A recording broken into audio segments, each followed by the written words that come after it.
Mula dito sa Pandi, Bulacan, welcome back to another episodes. Eto mga kadenggalista, at meron akong magandang ipapakita sa inyo na i-offer natin sa lahat ng mga gustong mag-alaga ng aso. Sa halagang 8,000 pesos, 3,000 pesos at 15,000 pesos, pwede na kayong magkaroon ng puppy or dog na hinahanap ninyo. Ayan o, pakita ko muna sa inyo dito ang mga aso na meron sila. Eto, siyempre may German short pointer, short-haired pointer, mayroon ding chihuahua. Ito. Ayan. Mayroon ding Dachshund at ito German short-haired pointer. Okay, and meron pa dito German short-haired pointer. At meron silang Rottweiler, meron ding Siberian Husky, at merong boxer. Ito. Up. Ito, boxer, at merong dalawang beagle. Yung isa dito ay pregnant. Yan, sa halagang 8,000 pesos lang.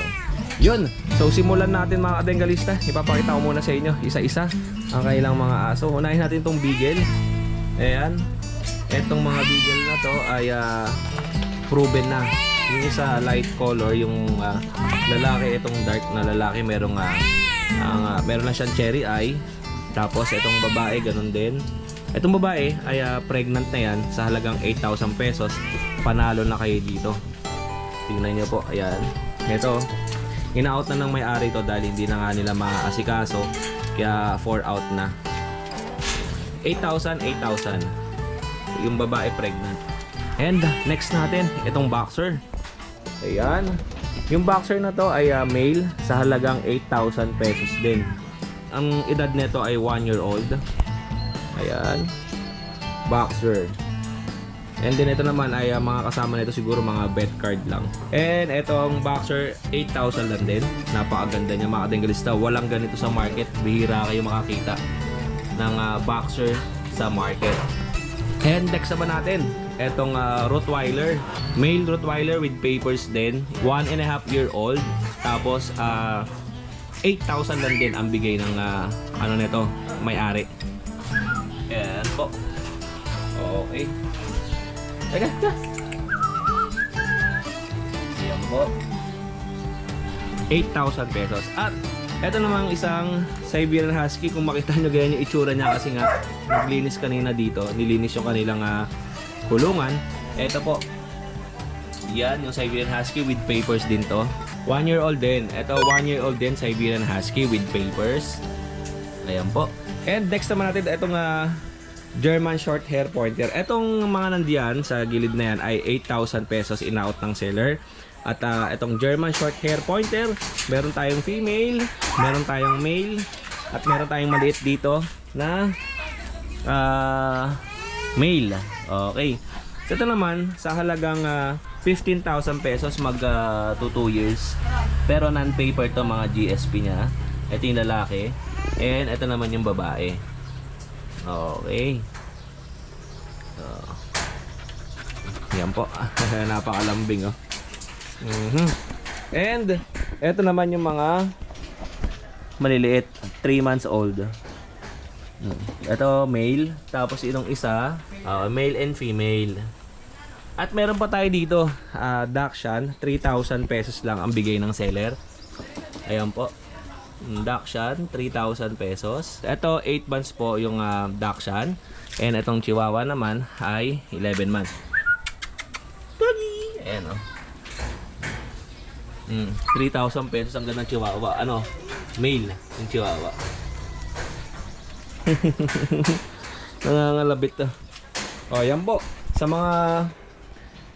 mga ano po natin viewers na nagustuhan nyo itong mga aso na pinakita ko sa inyo, sa halagang 15,000, 3,000 at 8,000 pesos, direct message na po kayo sa contact number na nakalagay dyan sa ating screen.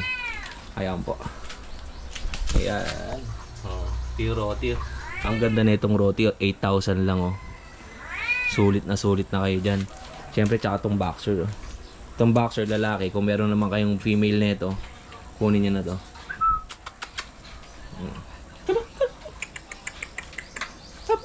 Hello. Oh. Boxer. And Beagle. Yan. Ito pa isa female na Beagle. Ayan po. 8,000 pesos na rin. 10 months old.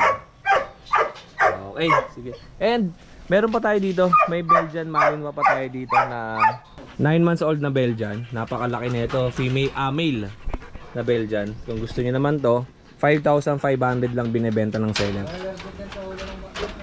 Ang issue lang naman nito ay naglalagas ng balahibo, nagsi-shedding siya, pero napakalaki nito sa standard na Belgian. Tingnan niyo po. Non-paper, itong mga ang may papel lang natin kanina ay yung Rottweiler tsaka yung Siberian Husky. Okay.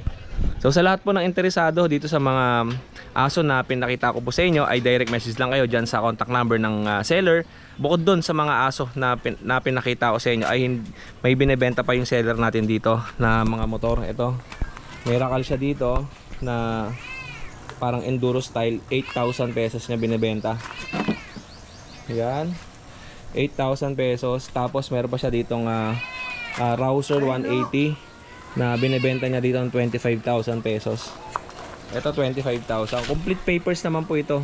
Ito paso lang to ng 1 year. Tapos yung dalawa months lang. Months lang ang paso nito.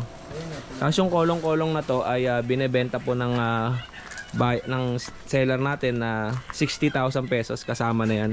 Isang set na to. Oh, yan po. Ayan. Okay. Ayan po. Kasama na tong Rouser na EZ pala to, Yamaha EZ na 150. Ayan po. Tapos yung setup. Ayan. Okay. Yan po.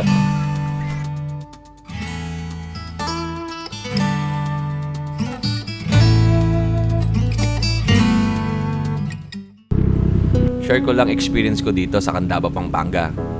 Meron akong nakilalang manggagamot na kilala sa pangalang Apo Acho. Maraming tao ang nagpupunta dito araw-araw para magpagamot.